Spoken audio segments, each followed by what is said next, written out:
आज इस वीडियो में बात करेंगे AEO फॉर्मूला के बारे में। आपके लिए ये फॉर्मूला समझना बहुत ज़्यादा ज़रूरी है, क्योंकि रिलेशन कोई भी हो, अगर 1 साल के बाद कोई रिलेशन बहुत सही तरह से चल रहा है ना, तो आपको ये समझना पड़ेगा, आपको ये मानना पड़ेगा इस रिलेशनशिप में AEO फॉर्मूला सही से एग्जीक्यूट हो रहा है। वहीं पर 1 साल के बाद कोई रिलेशन में बहुत ज़्यादा प्रॉब्लम आ रहा है, वो रिलेशन सही से नहीं चल रहा है, तो आपको देखना पड़ेगा कि भाई ये फॉर्मूला कहाँ पर सही से वर्क नहीं कर पा रहा है। क्योंकि कोई भी रिलेशन हो, स्टार्ट से लेकर एंड तक अगर आप देखते हो तो यही फॉर्मूला के अंदर हर रिलेशन आता है। जस्ट आपको अपने रिलेशन में यही देखना है कि आप इस फॉर्मूला को सही से एग्जीक्यूट कर रहे हो। तो चलिए अब देखते हैं डिटेल से कि ये AEO फॉर्मूला होता क्या है। ऐसे स्टार्ट करते हैं और वो होता है अटेंशन। देखो, रिलेशन के जो स्टार्टिंग फेज में अटेंशन होता है, उसका इम्पोर्टेंट बहुत ही ज़्यादा होता है। मैं ऐसा नहीं कहता हूँ कि जो अटेंशन की चीज़ें होती है, एक बार रिलेशन बन गया उसके बाद उसका कोई प्रभाव नहीं होता। हालांकि लोग फिर उस चीज़ के ऊपर ध्यान नहीं देते, पर उनका प्रभाव पीछे भी थोड़ा ज़्यादा होता है।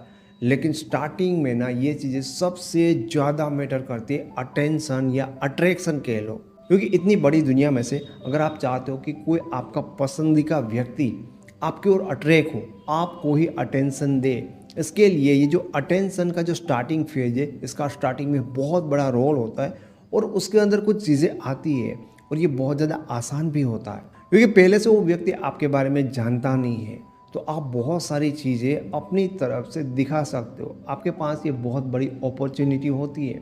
जैसे कि कोई ऐसी ब्रांड अपनी ऐड कर रही है जिनके बारे में आपको रियल में पता नहीं, क्योंकि आपने उस ब्रांड को यूज़ नहीं किया, तो वो अपनी एडवर्टाइजमेंट के ज़रिए दिखाते कि भाई हमारे पास ये चीज़ें हैं, हमारी प्रोडक्ट में ये चीज़ें हैं। उसी तरह से अटेंशन के फेज़ पे, अट्रैक्शन के फेज़ पे आप ये चीज़ें कर सकते हो। उसमें बहुत सारी चीज़ें होती है।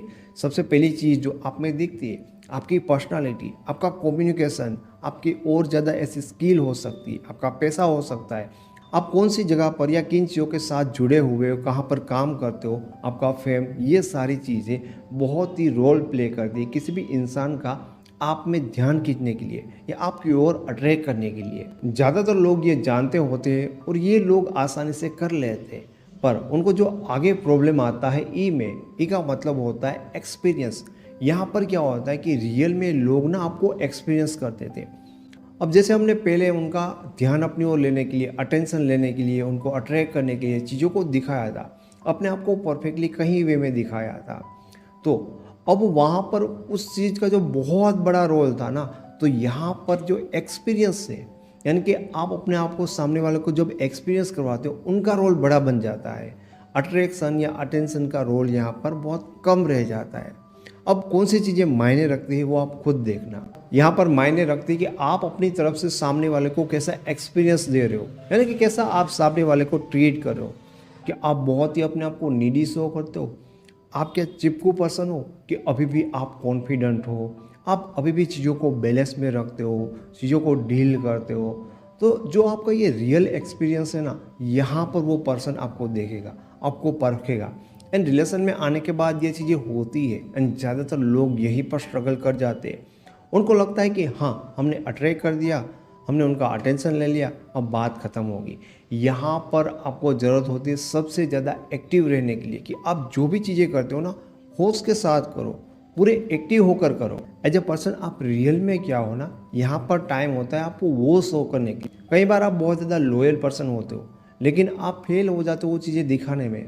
आपके पार्टनर के माइंड में आपकी इमेज बन जाती है एक शकी इंसान की, जो बार बार डाउट करता है। क्यों? क्योंकि आपने ना अपना एक सेल्फ जो एक्सपीरियंस सामने वाले को देना था, यानी कि खुद को उनके सामने कैसे प्रेजेंट करना था, आप उस चीज़ में फेल हो गए हो। याद रखना, जो ये पार्ट होता है ना, आपका एक्सपीरियंस जो आप उनको दे रहे हो, वो बहुत ही ज़्यादा मायने रखता है। क्योंकि अब जो आपका पार्टनर है वो अटेंशन वाली, अट्रैक्शन वाली उन चीज़ों के ऊपर गौर नहीं करेगा। उनके लिए अब ये बात मायने नहीं रखेगी कि आपकी फेम क्या है, आपका पैसा क्या है। जस्ट आप उनको कैसे ट्रीट कर रहे हो, वो चीज़ें बहुत ज़्यादा मायने रखती है। क्योंकि आगे भी जाकर रिलेशन के ऊपर इन चीज़ों का बहुत बड़ा प्रभाव रहेगा।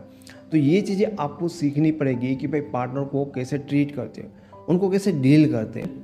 एंड जो आखिरी चीज़ होती है ओ, यानी कि आउटपुट, ये चीज़ ना हर रिलेशन में मैटर करती है। अब मान लो कि कोई इंसान आपके साथ 1 साल से रिलेशनशिप में है, तो आउटपुट क्या बनता है आपके साथ रिलेशन में आने के बाद? देखो, कई बार लोगों के साथ ना सेम सेम चीज़ें होती है कि जैसे वो बचपन से बड़े हुए, फ्रेंड्स के साथ वही उनको आउटपुट मिला, पेरेंट्स के साथ वही आउटपुट मिला, रिलेशनशिप में आए, रिलेशन में आने के बाद क्या उन्होंने अपनी लाइफ में कुछ अलग फील किया? अगर अलग फील किया है तो डेफिनेटली ये बहुत ही अच्छा और यूनिक आउटपुट आपने उनको दिया है कि आपके पार्टनर को ऐसा लगता है कि मुझे इस दुनिया में बहुत ही बेहतरीन, सबसे अलग इंसान मिला है, मुझे बेस्ट इंसान मिला है। कि आपका पार्टनर आपके बारे में ये कह सकता है? अगर कह सकता है तो आपको ये मानना पड़ेगा कि भाई आपने उनको बहुत ही बेहतर आउटपुट दिया है। देखो, ये चीज़ तो एकदम क्लियर है। अगर आप चाहते हो कि इंसान आपके साथ हमेशा के लिए जुड़ा जाए तो उनको आपको कुछ बेहतरीन एक्सपीरियंस देने पड़ेंगे, तभी उनके पास कुछ बहुत ही बेहतरीन आउटपुट मिलेंगे। ऐसे आउटपुट जो उसने अपनी लाइफ में कभी और चीज़ों से लिए ना हो, किसी और लोगों से उनको ऐसे फील ना हुआ, ऐसा महसूस ना हुआ। एंड जब वो आपके साथ रिलेशन में आकर उनकी लाइफ में उनको इतने बढ़िया और डिफरेंट और इस तरह के आउटपुट मिलता है, इन शॉर्ट में कहूँ तो उनको इस रिलेशन में, इस रिश्ते में कुछ इस तरह के रिजल्ट मिलते हैं जो ना कभी उन्होंने फील किया, ना जो कभी अपनी लाइफ में एक्सपीरियंस किया। वो आउटपुट आप तभी दे सकते हो जब वो आपको एक्सपीरियंस करता है और उस दौरान आपने अपने आप को सही से प्रेजेंट किया, आपने सही से चीज़ों में रिएक्ट किया, तभी उनको ऐसे बेहतरीन आउटपुट मिल सकता है। इस तरह से कोई भी रिलेशन ये AEO फॉर्मूला के अंदर आता है। अगर तीनों चीज़ों में वो सही से परफॉर्म करता है तो लाइफ लॉन्ग रिलेशन आपका उस पर्सन के साथ बना रहेगा। मैं उम्मीद करता हूँ कि आपको ये वीडियो पसंद आया होगा। Thank you so much.